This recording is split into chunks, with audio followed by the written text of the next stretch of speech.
വീട്ടിനകത്തിരുന്ന് കളിക്കുന്ന കളിയൊന്നും പോരടാ നിനക്ക്. വീട്ടിൽ തന്നെ ഒത്തിരുന്ന ഡിപ്രഷൻ അടിക്കും അച്ഛാ. ഓ, എന്തോർത്തിട്ടാ ഇയാൾക്ക് ഡിപ്രഷൻ? ഡാ, ആ നിന്നെ ആരാ ഇപ്പൊ കൊണ്ടുവിട്ടിട്ട് പോയെ? ജിതിൻ. ആരാ? ജിതിൻ നമ്മടാ. ഏതാ ആ സുനിയുടെ മോനോ? ആ അതെ. അച്ഛൻ അറിയാൻ പാടില്ല അവനെ.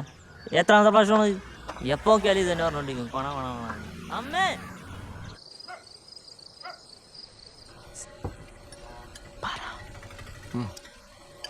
ആ കറിയും എടുക്ക.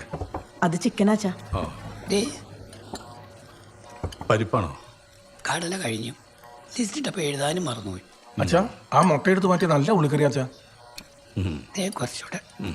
അച്ഛാ, ഇന്ന് ലത വിളിച്ചിരുന്നേ. ആ, എന്താ അവളുടെ വിശേഷം? അത് കോപൻ തിയേറ്ററിൽ നിന്ന് ഇറങ്ങി. വേറെ എന്തെങ്കിലും തരപ്പെട്ടോ? ഇല്ല, വേറൊന്നും ആയിട്ടില്ല. പക്ഷേ അവിടെ ഇങ്ങനെ നിന്ന് പോയോണ്ട് പ്രത്യേകിച്ച് കാര്യമൊന്നുമില്ല. എന്താ അവരുടെ അവസ്ഥ? എന്തെങ്കിലും സഹായം ചെയ്യാറുണ്ടോ നീയെ?